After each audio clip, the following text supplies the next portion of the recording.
সাম্প্রতিক বছরগুলোতে যুক্তরাষ্ট্রে ইসলাম বিদ্বেষের ঘটনা উদ্বেগজনকভাবে বেড়েছে।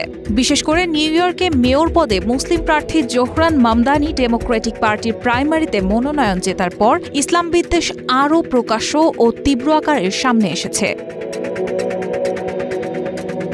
কাতার ভিত্তিক সংবাদ মাধ্যম আল জাজিরার প্রতিবেদনে বলা হয়েছে, শুধু বেনামি ইন্টারনেট ব্যবহারকারী ও অনলাইন মুসলিম বিরোধী ব্যক্তিরাই মামদানি ও তার পরিচয় নিয়ে আক্রমণ করছেন না। মার্কিন প্রেসিডেন্ট ডোনাল্ড ট্রাম্পের কাছের লোক থেকে শুরু করে বহু রাজনীতিবিদ এতে যোগ দিয়েছেন।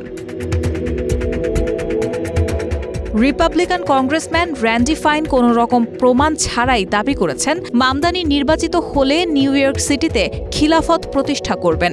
এর থেকে আরও এক ধাপ এগিয়ে কংগ্রেসম্যান মার্জরি টেলর গ্রিন সামাজিক যোগাযোগ মাধ্যম এক্সে বোরকা পরা স্ট্যাচু অব লিবার্টির একটি কার্টুন পোস্ট করেছেন।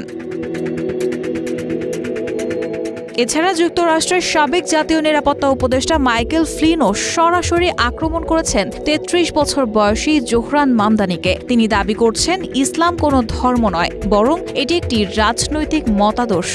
এই বক্তব্যের মাধ্যমে তিনি শুধু মামদানিকেই নয়, বরং পুরো মুসলিম সম্প্রদায়ের বিশ্বাসকেই খাটো করার চেষ্টা করেছেন।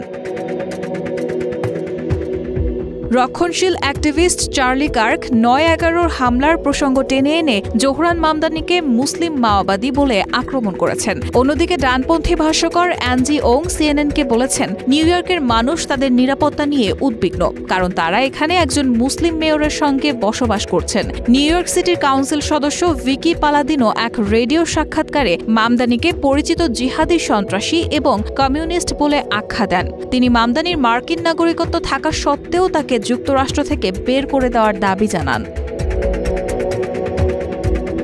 মামদানিকে ঘিরে বিতর্কে যুক্ত হয়েছেন মার্কিন প্রেসিডেন্ট ডোনাল্ড ট্রাম্পও। তিনি মামদানিকে শতভাগ কমিউনিস্ট উন্মাদ বলে মন্তব্য করেন এবং তার চেহারা ও কণ্ঠস্বর নিয়েও ব্যঙ্গ করেন। যদিও ট্রাম্প সরাসরি মামদানির ধর্ম বা জাতিগত পরিচয়কে আক্রমণ করেননি, কিন্তু তার বক্তব্যে অবজ্ঞা ও বিদ্রূপ ছিল স্পষ্ট।